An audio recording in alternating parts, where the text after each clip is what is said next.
Today we'll be looking at beyond dashboards and to see where AI can guide us in the future of clinical trial oversight.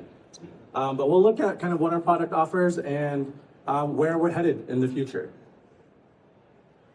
So as everyone knows, over the last couple of years, right, there's been a paradigm shift, right? For decades, we've been looking at dashboards, visualizations to tell us what happened with our data yesterday, and then how to act on that, right, to predict the future. But we know that with with the transition that we've seen over the last couple of years, right?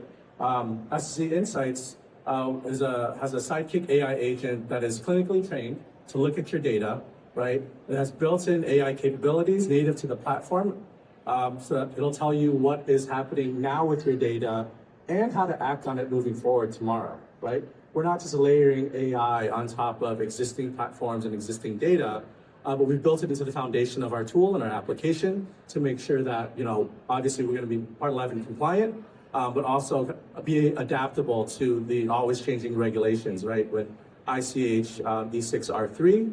And we know that we need to be able to withstand regulatory scrutiny as we're going through the process with the adoption of AI over time, right? So our tool does allow you to have the human-in-the-loop validation process that we've talked about in previous webinars, and also to allow for human-in-the-loop validation, right? So that we have a team behind you to help validate those AI responses and adapt to that AI changing environment. So one example is, as part of the clinical trial process, data management. It's always everyone's favorite topic, right? So let's talk about data cleaning and how we can do that, right? Data cleaning, the data cleanliness is the engine room of any clinical trial, right? Without the patients, without their data, we have nothing. So think of Sidekick as a 24/7 data manager, right? It can scan for inconsistencies that traditional edit checks might miss, right? Thinking about looking at data more holistically, identifying physiological outliers for different forms, or hidden patterns, right? If we think about how we clean data now, there's a lot of biases in the way that we look at data, either whether from previous experience or otherwise. And we might miss those really light signals or patterns that may be prevalent throughout our data, right? And so we can uncover that fraudulent data or look at site-level systemic data issues. And the nice piece of that is once they have been identified, that gets surfaces to the forefront for the reviewer who's utilizing the tool. And it can draft that query for you, right? So you can just click verify and send. That reduces data management time in terms of typing up queries and finding the right text to make sure that the site understands what you're trying to convey, and that can reduce time by up to 60%.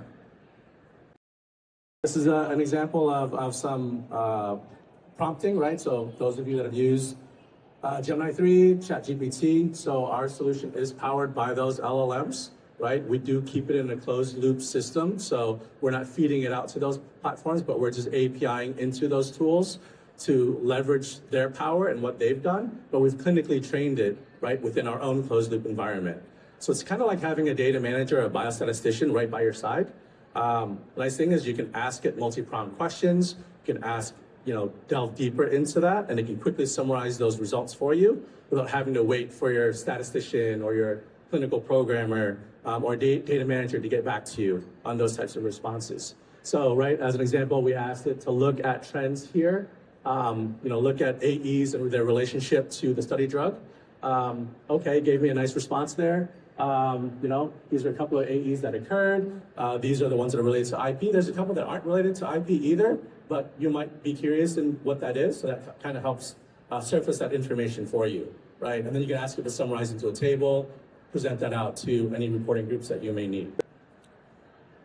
The other piece with the kind of adoption of AI is the ability to monitor that AI, right? So we see it here at Scope, right? Year over year, the last 2 years, AI has become an integral part to the clinical trial analytics space, right? And so we need to have that transparency and that monitoring of those AI models to make sure that it's fit for performance, right? Because we are making those clinical decisions off of that data, right? So our AI Studio provides comprehensive visibility into how the AI model operates through detailed tracing. So depending on your role within your organization, right, each AI inference or question or response that's given is documented with your input data, with model parameters, and all the processing steps that it went through to get that response for you and output that result, right? So again, with scalability, you hear kind of in the industry right now, like all of your data centers need to come up. You need more power, right? So we also want to monitor kind of your model and the metrics around that to make sure that the system's performing at the speed that you need it to, right? So the model metrics track, performance, AI drift over time. We know that AI can hallucinate, and for those of you that have maybe experienced this, you ask Gemini 3 a question, you didn't quite get the response that you wanted, so you ask it again in a different way. And as you keep asking those types of questions, that can lead to AI drift, because AI's interpreting that they didn't get the response that you wanted, so you're asking it again. And so we do want to track and monitor that piece as well over time to make sure that we don't have AI drift. The nice piece to that with our tool is we do have a validate process within the system as well. So you can actually click on validate for your responses. With our data management and biostatistics services, we can actually validate those real time for you. So you have a statistician, real life statistician with SAS programs that are validating that response and can flag that for you so that you can then repeat those questions across your clinical trials, knowing that you can trust the AI responses and to help build that trust in AI moving forward, right? And then we move on to kind of the future of AI. You heard yesterday there was an Agentic AI summit. There was the keynote speaker this morning, right, with AWS in terms of, Agentic AI is the way to go. So a couple of pieces that we're looking at, incorporating into our tool is we're introducing Generative UI, right? So a lot of times you ask a question, you get a text response, but you may want visuals, dashboards, kind of custom reports for that. So instead of waiting for weeks for a programmer to do that for you within the tool itself, right, or in the application, we're looking to build in an agent that will actually do that for you in the tool, right? So you can ask the question in plain English, and the system generates that graphical response for you. The chart, the axes, the filters that you want applied instantly. So you're not waiting weeks to get a response back from a dev team to build out that tool for you, right? It's custom analytics without the custom programming or the code. So if you think about it, if you can describe it in words, SDC Sidekick can build it for you. And then once you've generated that visual, right, you've perfected it, you fine-tuned it, now you don't want to lose it. So we have a bookmark feature where you can create that custom dashboard. You can pin that to your solution, right? So obviously we'll have pre-canned dashboards in there as well, but then it remains live and it gets updated with all of your new data pipelines that are coming in, your external data that's coming in. You basically programmed a custom monitoring tool that you can use across all of your various team members in the future.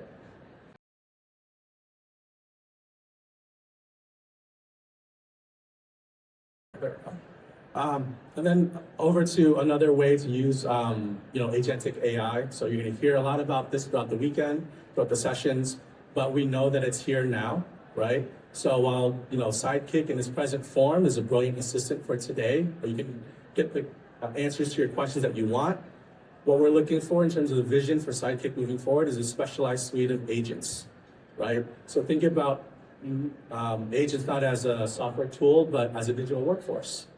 They can be hired instantly, they can onboard quickly, and they work 24/7 for you, right? So unlike a static algorithm that answers a question, kind of like your Gemini 3s and the other LLMs that are out there, an agent actually pursues a result, right? It's making that decision for you, and then you can still include that human in the loop if you so wish, right?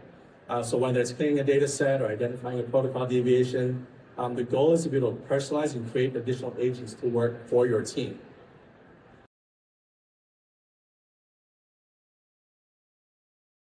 Well, things come to mind right away in terms of what types of agents you can build, right? So from a data management biometrics side, obviously we deal a lot with lots of data sources now with wearables, external data. So why not have an agent that's built to do those reconciliations for you, to import that data, because you have to import it anyways, and take the next step and convert it to STTM, right?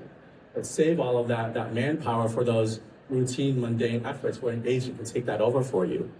Or think about the safety side of things, right? We have PVG teams that are always drafting narratives and filling in templates. We can have an agent do that for you. understanding that, every person on your team works differently. You can have a team of 30 data managers or safety people, and they all work differently. But being able to have that personalized sidekick, really your own agent, your own AI agent, so to speak, right, to do those tasks for you. So we can move from weeks to days for results, right, making sure you have the data sets are ready for submission.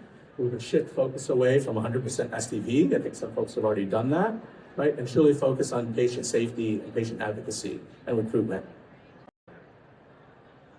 So kind of in summary, right, we want to think about where we are as kind of the clinical trial space with AI, where we are today, right? So again, that's not just a tool for today with your visualizations, your patient profiles, your clean patient trackers. And obviously right now we do have that traceability within our tool as well to make sure that you're comfortable with the use of AI and it's defendable, right?